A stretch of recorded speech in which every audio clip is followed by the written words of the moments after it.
Hello बच्चों, so let's understand the question. The question says the volume of an air bubble becomes 3 times at its rises from bottom of the lake to its surface. तो ये bottom of the lake मान लेते हैं और यहाँ से एक air bubble rise कर रहा है ऊपर की तरफ. Atmospheric pressure 75 centimetre of Hg दिया है एंड वाटर की density 1/10 times of mercury. Means water की density can be taken as mercury की डेंसिटी डिवाइडेड बाय 10. और डेप्थ ऑफ द लेक पूछा है यहाँ पे, तो मान लेते हैं इसकी डेप्थ h है बच्चों. तो यहाँ पर हम एटमॉस्फेरिक प्रेशर पी नॉट ले सकते हैं और ये डेंसिटी ऑफ वाटर है. तो एच हाइट पर प्रेशर इंक्रीज होता है कितने से, P naught plus rho G H. Rho किसका, पानी में है तो पानी का, और ये एच हाइट.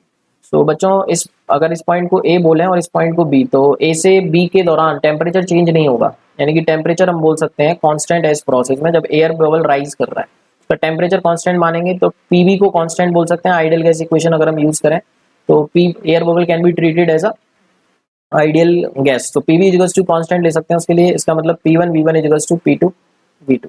सो ए से बी के लिए अगर हम बोलें, ए पे प्रेशर पी नॉट बोलें और ए पर वॉल्यूम 3 टाइम्स हो गया एज कम्पेयर टू बी. मतलब यहाँ पर वॉल्यूम हम ले सकते हैं 3v और यहाँ पर हम वॉल्यूम ले सकते हैं v. सो लिख सकते हैं P naught into 3b will be equal to P two, that is P naught plus rho water into G into H into volume v. So v से v कैंसिल हो गया हमारा, तो ये बना 3p0. इसको लिख सकते हैं हम 3p0 equals P naught plus rho W G H. तो ये हो जाएगा हमारा 2p0 equals to rho W G H. तो h कितना आ गया हमारा, यहाँ पर इसको सॉल्व करेंगे तो h आ गया 2p0 upon rho W into G. Now we can substitute the values.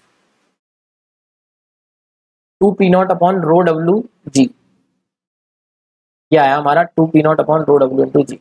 अब पी नॉट को हम क्या लिख सकते हैं, atmospheric pressure 75 centimetre of Hg दिया है, तो इसको हम लिख सकते हैं 2 times of rho mercury into G into H. अब यहाँ पर हम एच कौन सा यूज करेंगे, जो 75 सेंटीमीटर है, और यहाँ पर रो डब्ल्यू इंटू जी.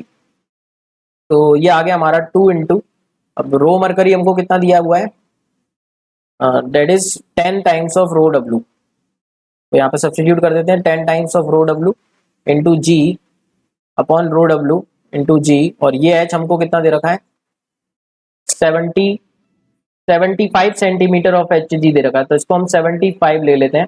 75 सेंटीमीटर, तो रो डब्ल्यू जी जी कैंसिल हो गया, तो ये बना 2 इंटू 10 20 इंटू 75. ये हमारी फाइनली डेप्थ आ गई है बच्चों. तो डेप्थ को यहाँ पर मैं डी लिख रहा हूँ, मतलब डेप्थ को हम डी मान लेते हैं, तो रो जी डी. ठीक है, तो ये डेप्थ आ गई है हमारी. तो now we can check the options. इसको ऑप्शंस में सेंटीमीटर मीटर में दे रखा है, तो इसको हम कितना मीटर में आया है, सेंटीमीटर में आया है हमारा, सेंटीमीटर में आया है हमारा. तो इसको डिवाइड करना पड़ेगा 100 से मीटर में लाने के लिए. तो ये 5 हो गया और ये 5 बन जाए 5, 2 5 5 जो 25, तो ये आ गया हमारा 15 मीटर.